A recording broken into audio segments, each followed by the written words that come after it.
Morning. Well, there's at least 5 people here. All right, well, welcome back. We're happy to have everybody. I think we have our full group today. I think we have representatives from 8 churches, and I'm not going to try to name them because I always forget one, but it's good to have everyone back. We're going to get started again as we did last night. We'll start with a little bit of singing and go to our first keynote. I want to remind you guys that during the panel discussion, it's a Q&A format, and I was talking with Mike last night. The start of it, if we don't actually get questions from you guys to start, we were talking about is going into the questions that he fields the most, and kind of going from that standpoint. But if you have burning questions or those things you've always asked, because, you know, frankly, when we did a guy's Bible study, I don't even remember, Wesley, what the question was you asked, but you asked something like super deep and super serious immediately. And it's like, oh, wow, yeah, let's talk about it. So if you've had those burning questions, those kind of things, you want to talk about something that doesn't often get hit in a Bible class, or just you want to hear it again, we'll be doing that around, I think, 11:20. And I'll have a pad and paper if you want to go ahead and write one down in between a session, things like that, and hand it to me. And we'll go from there.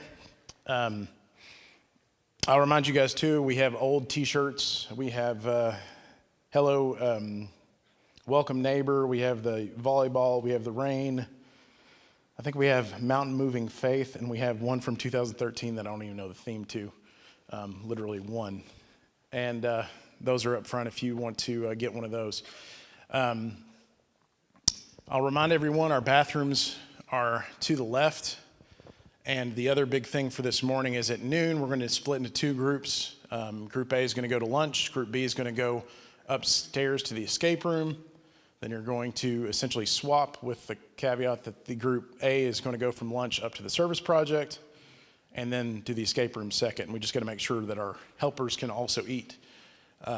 So we're probably going to split by groups. And I know you guys have friends intermingled, but it's kind of hard to get an exact split without doing it that way. And I also expect the service project's not necessarily going to take 40 minutes. The escape room may not take you all 40 minutes. And if it doesn't, you can feel free to come downstairs between your sections and go and play with the carpet ball or whatnot. Our primary concern is making sure we have spacing and we can get the food lines done quickly, so we need to split you in half, especially for the lunch sessions. And chaperones, if you haven't found it yet, there's a chaperone room off to the left. We ask that the youth stay outside. I know some of you like coffee too, but we try to have this room for our chaperones, especially during that noon to 2 period where you guys are going to be off and busy. Trying to think what else we have to cover this morning. Of course, anything that comes up here today, if you have questions, if you have needs, come find me, or find one of our helpers and they can get to us anything that we need to figure out. But with that being said, I think we'll go ahead and start with our song service. Thank you, guys.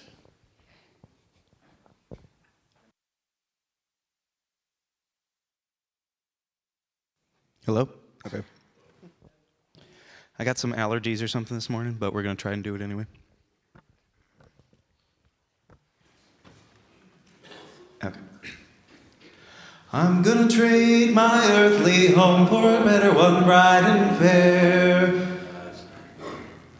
Christ left me to prepare a mansion for his children in the air. I'll join him in that land where there's no sorrow can be found, and I'll receive my mansion, robe and crown, mansion.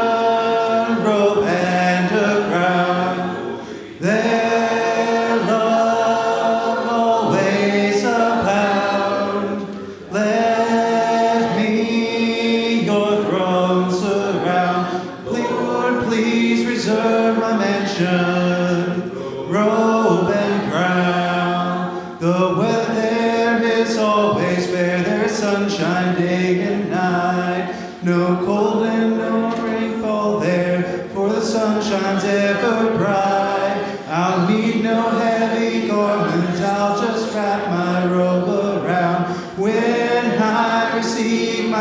mansion, robe and crown, mansion, robe and a crown.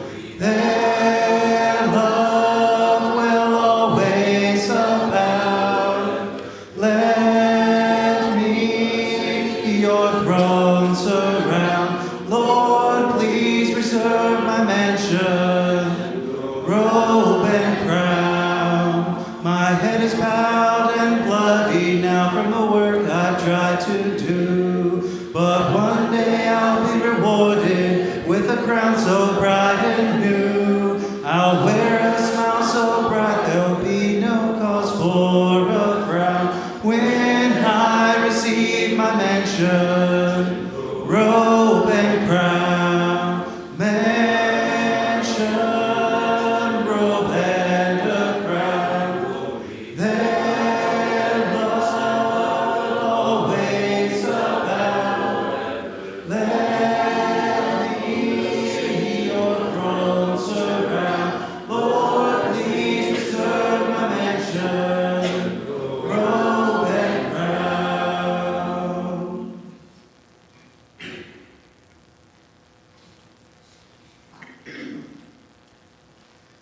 Before the throne of God above, I have a strong, a perfect plea, a great high priest whose name is love, whoever lives and pleads for me. My name is graven on his hands, my name is written on his heart. I know that while in there he stands, no tongue can bid me thence depart. No tongue can bid me thence depart. When Satan tempts me to despair and tells me of the guilt within, upward I look and see him there, who made an end to all my sin. Because the sinless Savior died, my sinful soul is counted free. For God the just is satisfied to look on him and pardon me. To look on him and pardon me. Behold him there, the brazen Lamb, my perfect, spotless righteousness, the great unchangeable I am, the King of glory and of grace. One with himself I cannot die, my soul is purchased by his blood, my life is hid with Christ on high, with Christ my Savior and my God, with Christ my Savior and my God. These are the days of Elijah, declaring the word of the Lord. And these are the days of your servant Moses, righteousness being restored.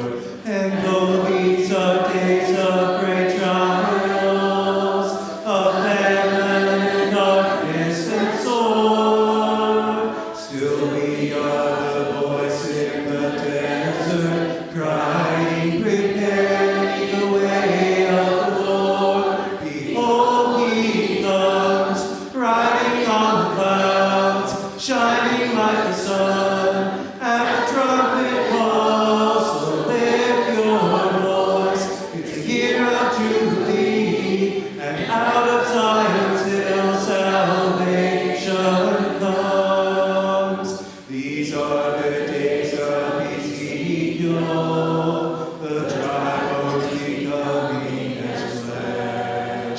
And these are the days of your servant David, rebuilding the temple of praise.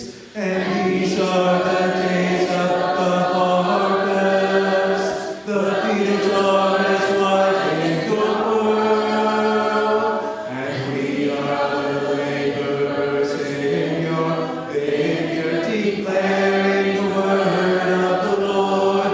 Behold, he comes, riding on clouds, shining like the sun, and the trumpet calls. So lift your voice, it's the year of Jubilee, and out of Zion's hill salvation comes.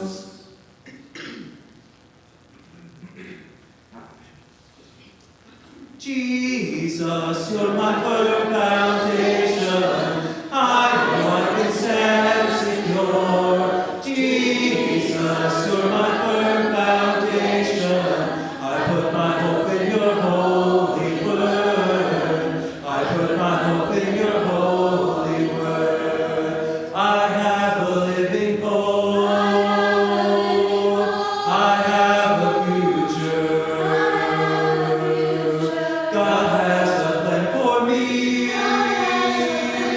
Of this I'm sure. Of this I'm sure. Jesus, you're my firm foundation. I know I can stand secure. Jesus, you're my firm foundation. I put my hope in your holy word. I put my hope in your holy word. Your word is faithful, mighty in power. God will deliver me. Of this I'm sure. Of this I'm sure. Jesus, you're my firm foundation. I know I can stand secure. Jesus, you're my firm foundation. I put my hope in your holy word. I put my hope in your holy word.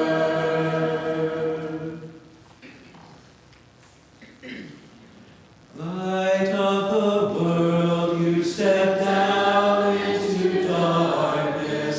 Open my eyes, let me see beauty that made this heart adore you. Hope of a life sit with you. Here I am to worship. Here I am to bow down. Here I am to say that you're my God. You're altogether lovely, altogether worthy, altogether wonderful to me. King of all days, oh so highly exalted, glorious in heaven above. Humbly you came to the earth you created, all for love's sake became poor. Here I am to worship, here I am to bow down, here I am to say that you're my God. You're altogether lovely, altogether worthy, altogether wonderful to me. Light of the world, you step down into darkness. Open my eyes, let me see. We have about time for one more, so let's stand for this last song. In Christ alone, my hope is found. He is my life, my strength, my song.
life, no fear in death. This is the power of Christ in me. From life's first cry to final breath, Jesus commands my destiny.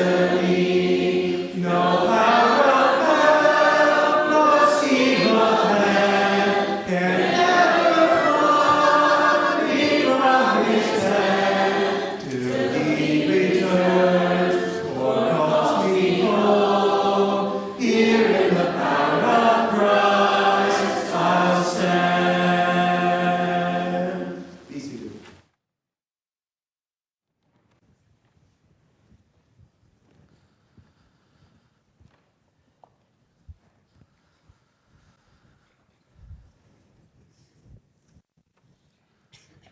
I sat down at breakfast. It was in the end of September, a few years back. And as I was sitting there, I didn't know anybody at the table. I had no clue who they were. I was backstage at an event that I was working at, and it was just kind of the crew that works backstage. And as I was sitting there, I saw 5 individuals sitting across from me. I didn't know who they were, but I was never surprised by who might be there. A good friend of mine walked up behind me, tapped me on the shoulder, and he goes, "Hey, you have any idea who's sitting next to you?" I said, "No, I just sat down for breakfast. Just got it from the buffet line, got my food, sat down." And he goes, "You should ask them who they are." I was like, "Okay, this should be fun." And so I looked over this one guy, and he was bald, but you could tell it's like the bald where it's a shaved head, so it's a choice. You know, it's one of those, not like things just went poorly. He had shaved head, but those black spectacled rim glasses that were very kind of harsh looking, and he had a very striking feature. He had a face that I felt like I'd seen before in some way or another. And I looked over and he said, "I'm Jim." It's like, "Nice to meet you, Jim." And then next to him was this older man, who had goatee, kind of bigger guy, looked to be about 6'4", 6'5", just a big figure. And he looked over and he said, "Don." And I went, "Don, awesome." Next to him was an African-American lady with hair spectacular, like looked like a full costume of something, and I don't know what it was. It was awesome. And I'm sitting there going, "I don't know what's happening." She goes, "My name's Ruth." I was like, "It's nice to meet you, Ruth." Next to her was an older African-American lady, probably had to have been in her 80s or 90s, and she looked over at me and she goes, "Beulah May," and then she goes, "Here's a donut, eat it, you need this." And I went, "Yes, ma'am." So I grabbed the extra donut and I sat there. And I was like, "Okay." And next to her was a guy on his phone, and he kept on like swiping like on his phone back and forth, and it was like he was looking at video type stuff, and he looks over and he goes, "Steve," and just keeps going. Now, I'm going to tell you a little secret real quick. Every single one of these people have influenced your lives in some form or fashion. They have told you stories. They have altered and shaped how you view courage, faith, love. In fact, probably the biggest influence they've had is the stories they've told you have shaped your very understanding of emotions and feelings and love. You see, Jim, who was sitting over to my far left, was the creative director at Marvel. And so Jim Kruger, have anybody ever seen the Marvel films? Yeah, a few of them. So he's one of the guys that's creating that face. Looks so familiar to me, and I couldn't figure it out. It's because he's one of the original artists. In fact, he is one of the faces for Superman. And next to him was Don. And after I met Jim and Jim introduced himself, I'm like, "Okay, that's awesome. Who's Don?" And then Don goes, "I'm Don Hahn, original director of Lion King and Beauty and the Beast." Anybody ever seen those? And I went, "Okay." Then I'm like, "Okay, who's she? What is this? What is the whole thing?" And she said, "I'm Ruth Carter. I am the costume designer for Selma and Black Panther." Now, if you remember Black Panther, the whole thing is like incredible costumes. And I went, "This totally makes sense." The whole thing was there. Next to her, I was like, "Beulah May. What is Beulah May? What does she do?" She goes, "I'm Beulah May. I'm the reason there's a black Barbie. I am the one who fought for it. I worked at Mattel for years, and I'm the reason we have one. In fact, they based it off of me." I was like, wow. And then Steve over here, still sitting on his phone, just swiping all over the place, and he goes, "Steve, Sesame Street," and just kept going. And then he also goes, "Oh yeah, and Barney." And I went, "Haha, nice to meet you." Barney. hate that song. I love Barney as a kid for a while, but after a while, you want to hurt the purple dinosaur. Like, that's just kind of natural, right? It's not just me, right? I also want to just hurt that purple dinosaur, mainly because I had younger brothers who really got into it for a while too, and that was the case. And so here you have these individuals who are sitting across from me. Every one of them has deeply shaped your understanding of a lot of things, a lot of complex emotions, ideas, storylines, and the rest in your lives. And you never knew it. But those stories have been told over and over again. A year later, I was at the same conference, and I was sitting there backstage, and I sat down to this older lady, and she was just the sweetest thing. And we sat there and we talked for a while, and I didn't know who she was, but if you've learned at this point in time, it doesn't matter. Just sit down next to someone, and it'll be someone ridiculous. And so as I was sitting down next to her, I said, "Could I ask you a favor?" I said, "Would you tell me your story? Tell me where you're from, what your background is." She goes, "Sure. Let me tell you what happened when I wrote The Lion King." I went, "I'm sorry, what? Did you say write The Lion King?" She goes, "Yeah." "Oh, let me tell you a better story. Let me tell you why Mufasa had to die." "I'm sorry, had to die?" "He did not have to die. We could have kept him alive." He goes, "No, you don't understand. I came from a terribly abusive family. My father was a terrible man. And so Mufasa was the father I always wanted, but he doesn't live in my world, so he couldn't live in that one either." And I went, "Okay, that's dark, and also just changed my entire childhood, just in a second." You see, these stories and these emotions that candidly have been shaped by many of us, the entire Disney princess line, right? Disney princesses, anybody out there? Anybody went for Halloween at some point in time as a Disney princess this year? Okay, some of you are like, "Yeah, let's just," okay. Thankfully, none of the guys were like, no, but that's good. Okay, Marvel superheroes, anybody? Have you ever had those moments? Did you know that there are people writing these stories who are influencing your mind and your thoughts and your actions and your understanding?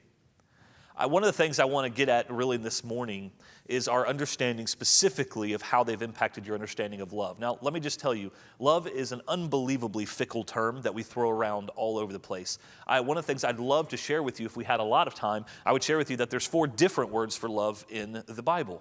Not just 4, but 4 in the Greek specifically. And they mean 4 very different things, but we always just use the word love.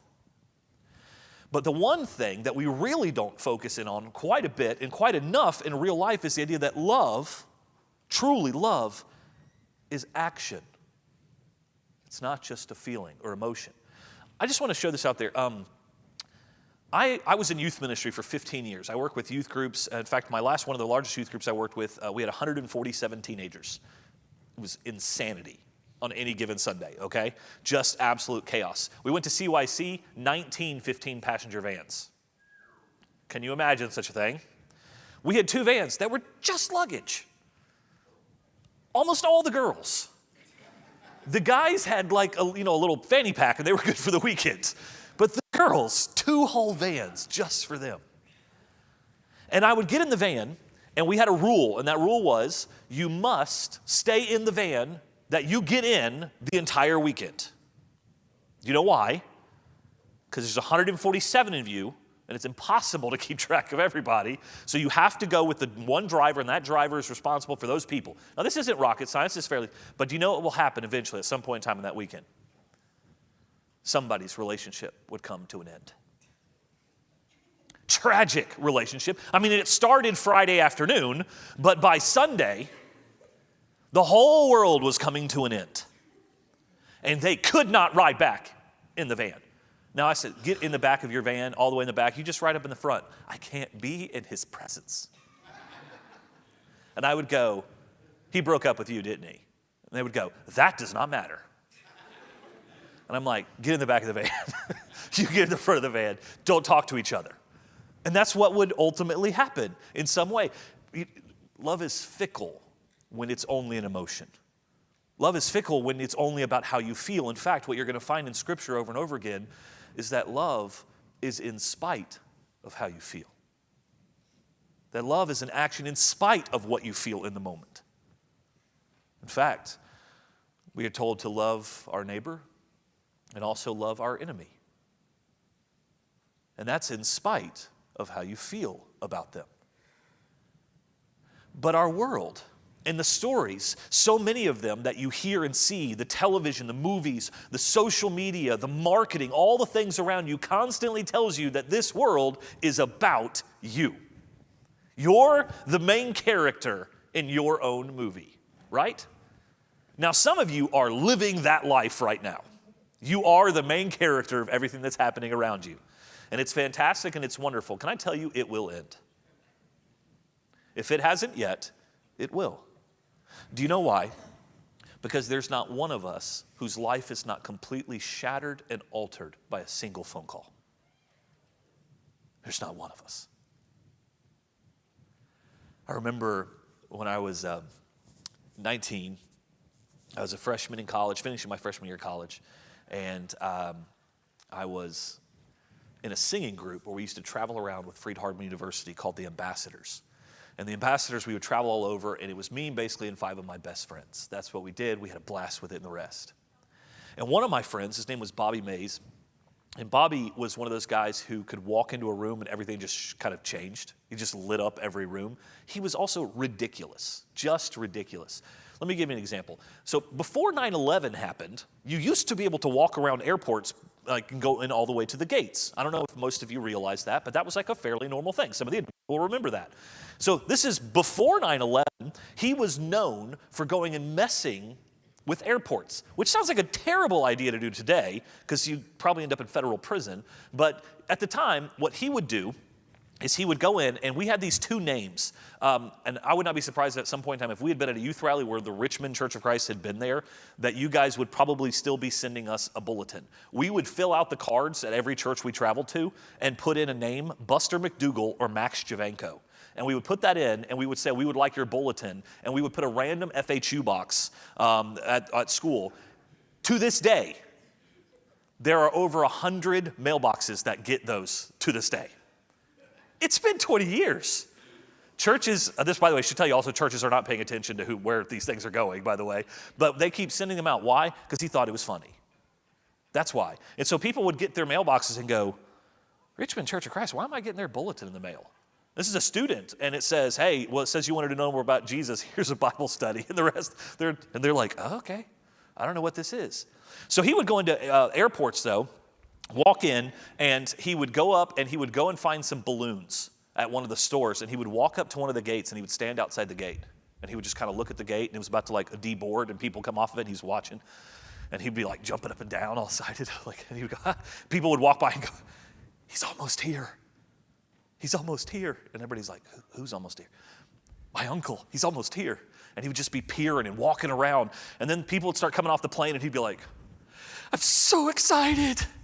And we would be sitting on the side just laughing, trying to hold it together. And he would be sitting there, and they would start coming off. And now people are gathering around to see who this person is that's coming off the plane. And he's just getting more and more excited by the second.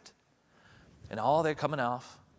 And finally, the last people off the plane, the pilots and the rest, and they come off, and he's like, where is, he might have fallen asleep. Could y'all go back and check? He's probably like in one of the seats back there. And they'd be like, oh, okay. And they go back in the plane, they come back. He's not there. And they're like, he's kind of the shorter, taller guy. Like, he's kind of got hair, but it's not really there. And the rest is like, sometimes he wears glasses, sometimes he doesn't. Are you sure he's not in there? And they would go back and look again. And they would come back, and they would walk out, and they're like, he's not on the plane. And then he would go, and then let go of the balloons and slowly walk off. And then over the PA system, we would hear, paging, Max Javanko or Buster McDougal. And then all the people would be standing around like, where is he? He'd be like, I guess he doesn't love me. And then just walk off. And then he would walk up to us and go, all right, you guys ready? Let's go. I remember driving back in one of the Freed-Hardeman vans with him, and in the middle of the night, he and a guy by the name of Derek, and Derek was driving, and all of a sudden, we're all asleep. It's 3 a.m. We're trying to get back to school in time for classes the next day. I think we were coming back from Orlando, and all of a sudden, we hear the brakes slam on the van, and everything just stops, and we're like falling forward. I'm like, what is going on? And from the front seat, Bobby and Derek jump out, run across, jump over like a fence in a field, and we look in the distance, and we see both of them just dive and spear into the side of 2 cows. and knock them over. And then I hear, woo! And then they'd run back, get back in the van, and start driving. And we're all in the back. What? He was like, we were falling asleep, just need to wake up. So he speared a cow? I mean, imagine that cow's going home going, y'all, you're not going to believe why I'm late. Like, these dudes ran out of the middle of nowhere, just dove into me and speared me. This was like a norm for him. He would walk into the student center at Freed-Hardeman, and he would walk in and he would just go, hey! And then everybody would turn and look, and he'd go, you looked. What's the point of that? I don't know. Still, to this day, I do not know. What I do remember is the moment that a friend of mine by the name of Joey, who was in the group with us also, called me and said, Brandon, I need you to sit down. I said, why? And he said, just sit down. I said, Bobby was on his way home. He was in a car accident and he was killed. And I went, no, that's not real. No, absolutely not. That's not a thing. We're not doing that. We are not playing that game. And he said, it's not a game. And life switches so fast from laughter and jokes and life to driving in the same Freed-Hardeman van that we always rented because they let us take it to go to his funeral, and driving down the day after he drove the same road to go home, we're driving and every mile feels like we're getting closer to his death. Just every mile. Because we knew the mile marker, and so as we're literally counting it down, we get quieter and quieter, and what used to be just a van filled with joy and stupid was just so different.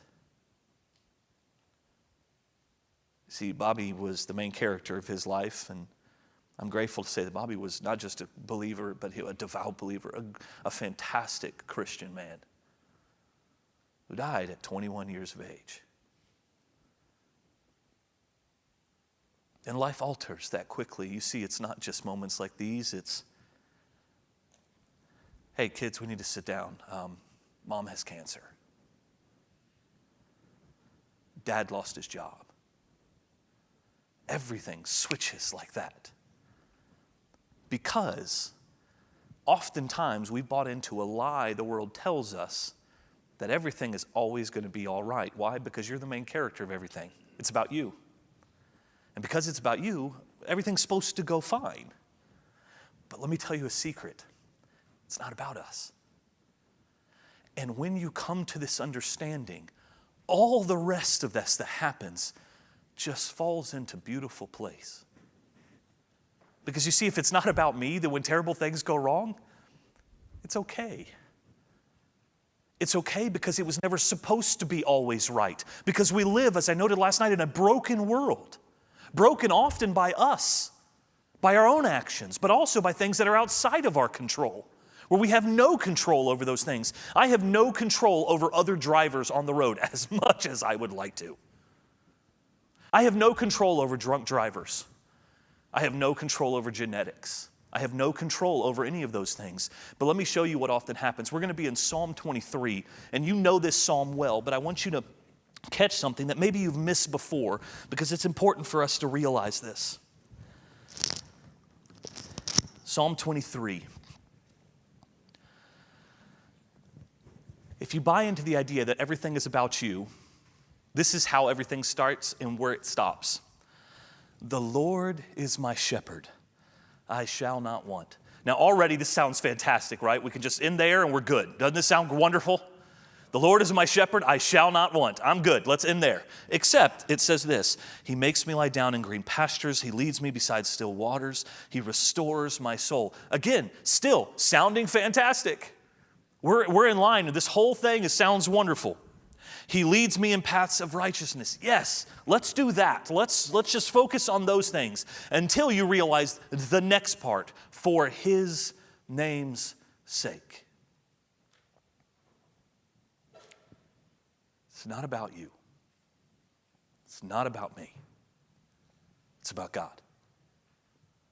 In fact, when you can come to this understanding in your life, God does not become something distant. God becomes a refuge in times of trials and darkness. Right now, if you had to say that your life is going good, and this is no trick question, okay? So life is going good. Anybody? Okay? Life is going terribly. Life is, we call in Greek we call this etsiketsi. It's a great term, right? You should learn that one, etsiketsi. It means kind of. How's life going? Good? Bad? Okay. Let me share you a little insight that my father told me years ago. Everything's going well. It's great. When things go poorly, we always love to turn around and say things like this. This too shall pass. Now I'm going to give you a secret.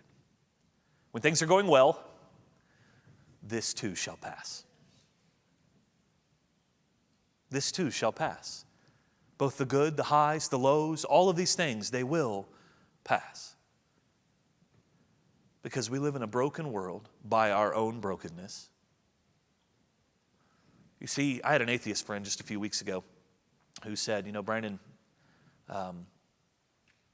if there is a loving God, then why is there so much pain and suffering in the world? And I turned to him and I said, I'm afraid God's going to ask me the same question. Because there is a loving God, and he's looking down at us going, why do you keep treating each other like this? Why are you doing this to one another? Why are you going after each other like this? Now, pain and suffering and the things that we deal with in this life, by the way, are a lot of times our own doing. I call them self-inflicted wounds. We have a lot of self-inflicted wounds. And by the way, in youth groups, y'all have these all the time. There are some in your youth group who are not here today because they have had a poor experience at some point in time with one or the other of you, and nobody actually dealt with it. And instead, you just kind of went your own way and separated instead of realizing that's not how the church works. That you love everyone. And by love, it's not how you feel, it's because it's a command from God. That you love your neighbor and you love your enemies. That you love all. You see, when it says for his name's sake, everything changes from this point forward because now God becomes it's all about him, but that means that we can now rest in him because he in his all power and all knowledge and all things, we can turn to him and go, God, I don't understand what's happening. I don't know why this stuff is going on around me in my life, but I want to understand, and this is what he says. Even though I walk through the valley of the shadow of death, I will fear no evil. For you are with me. Do you see how David pivots? He shifts from it's about me to no, it's about God. And once he does that, he goes, doesn't matter how bad it gets. Even though I walk through the valley of the shadow of death, I will fear no evil. For you are with me. Your rod and your staff, they comfort me. By the way, a rod and a staff are sometimes two different things, and sometimes they're one thing. But what you also need to know about this is that they are both discipline and comfort. We don't like the idea of being disciplined. None of us does. But you know what? A loving father disciplines his children. He encourages them. He uplifts them. He says, not that way, this way. That's not a good way. Come this way. That's not good for you. Go this way. In fact, most of the Bible, and I'm just going to lay this out before you guys, many of you have grown up thinking the Bible is just a list of thou shalt and thou shalt nots, when in reality it's God constantly putting parameters going, this is what's best for you. This is what's good for you. This is what will lead to holiness and righteousness and walking in a path along with me. The rest is nonsense. In fact, if you ever read Ecclesiastes, one of my favorite terms, they'll say vanity of vanities. I find there's a better translation to that, which is meaninglessness of meaninglessness. It's just meaningless. Why? Well, if it's not for God, it's all meaningless. All the power, all the wealth, all the things in this world are ultimately meaningless if they're not for and to the glory of God. Always. You prepare a table before me in the presence of my enemies. Notice the enemies are not defeated, they're still there. And yet, his needs are being taken care of by God in the presence of enemies. You anoint my head with oil, my cup overflows. I receive more than not only I need, but that I am worthy of in any way, shape, or form. That when life is about God, everything shifts. There is a moment where your life is shaken until you realize that God is a refuge in these storms. Not only is God in control, as we talked about last night, but God is the refuge in spite of how things go in this world. Surely, goodness and mercy shall follow me all the days of my life, and I shall dwell in the house of the Lord forever. Now, I don't know what your plans are for the future. Some of us don't even know what we're doing for lunch. But my goal and my plan is to spend eternity in heaven, and I would love for you to be there too. That's always my goal. You see, you know how easy it is for us to just focus on the right here, right now? Many of you guys are probably between the ages of 10, 12, 13, up to 18, 19, somewhere right around in that time. And can I be honest with you? I know life seems like it's going to be long. Those that are adults, I know this is weird to say, but you've come to the realization that life is short. It's fleeting. And many of us have stories like I do about Bobby. Bobby's not the only one. I've lost many friends. I've lost a lot. And let me tell you what I've also learned about life, that when you learn to lean on God in the times of trial and the times of struggle, that beautiful souls don't just happen. They happen because God works through them in spite of all the things that happen in this world. That they allow God to work through them. To love is a choice. Let me prove it to you by using a verse that you've heard 1,000 times over. It's the most famous verse in all of America. Anybody know what it is? Starts with John and ends with 3:16. John 3:16. You know this one, right? For God so loved. Now, right there, right? So, is this the emotion? Because God is love, right? Is this the emotion love? No, because watch what it says next. For God so loved the world that He gave. Real action. Saying, I'm not just saying I love you, I'm going to show you I love you. It's the action that followed. That He gave His only begotten Son, that whosoever believes in Him should not perish but have everlasting life. When Jesus says, if you love me, you will obey my commands. So how do we show God our love? By doing that which He calls us to do, to love one another, to take care of one another, to rest in Him when everything breaks and everything goes crazy, because it will. It will. I'm not lying to you. I'm just telling you, this is the storyline of humanity. We break things. Some of you I know came today and you come from broken homes, broken promises, broken lives. And I'm not going to sugarcoat it. I don't understand all of it. I can't. I'm not you. In the same way that you can't understand all of the things that I've been through in my life. Often ridiculous, ludicrous things. But what I can tell you is, when you lean in and let God be God, and you stop playing Him in your life, you'll realize that when everything is about Him, there is rest to be had. Rest in God. And say, I've been trying to hold this all together by myself. I've been trying to do everything just for me. I've been trying to figure this out, and when all these things go wrong, I've just leaned on my own understanding instead of what you actually want me to know.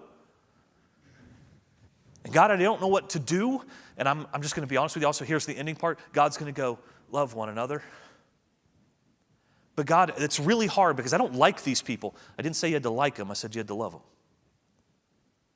God never says like everybody. He uses terminologies like enemies. Does that sound like somebody you like? He says love them. Love them anyways. Love them in spite of those things. I miss Bobby. It's been 20 years. Still think about him often. I tell his story every once in a while.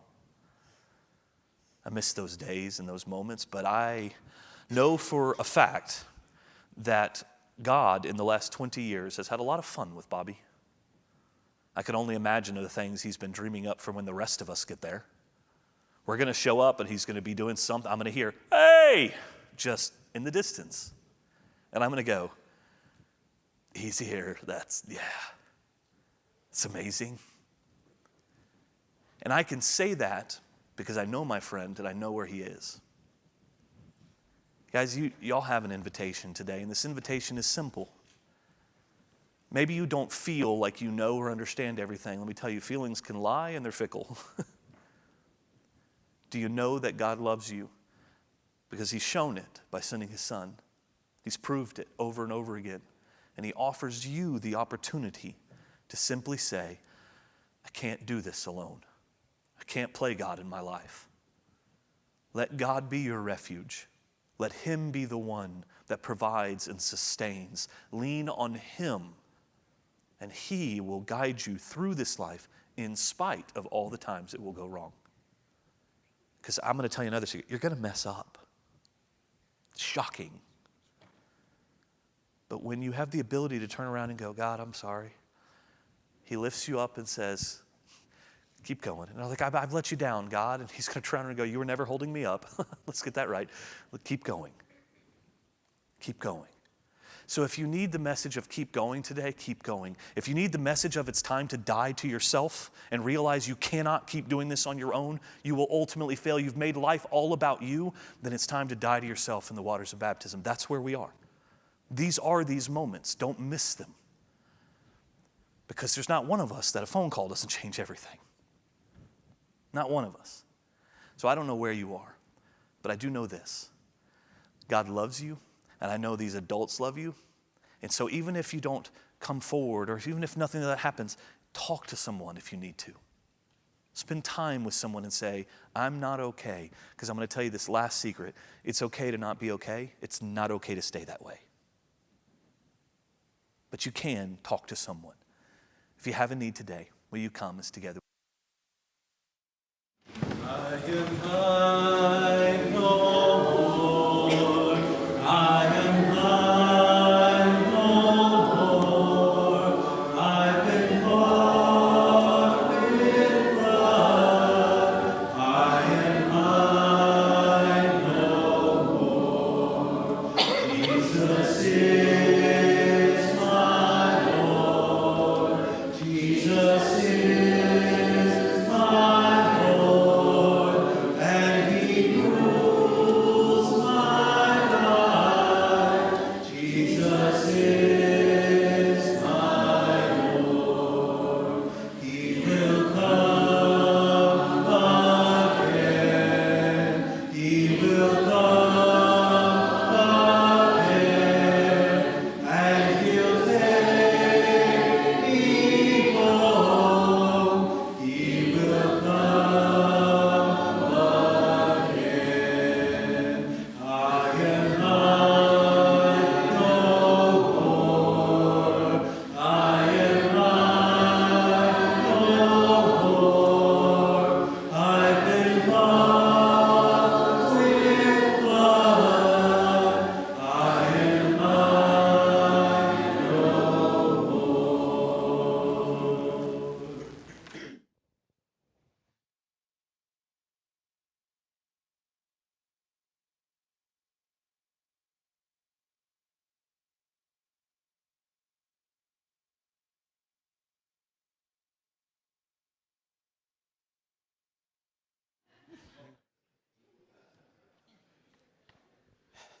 Like I said, we'll sing one more song.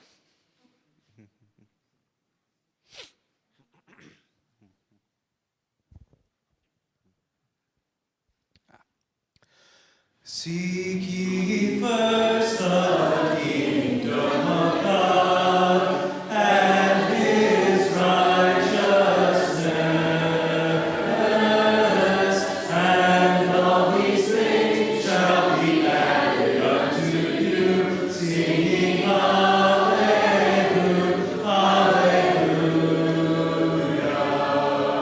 Ask and it shall be given unto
I'll get in trouble for this one. But are you even married if your wife doesn't ask you, you got time for a quick question at the worst possible time? No, I'm in a meeting right now. All right, we'll do a couple of these drawings, and then we may play a short game, then take a short break. And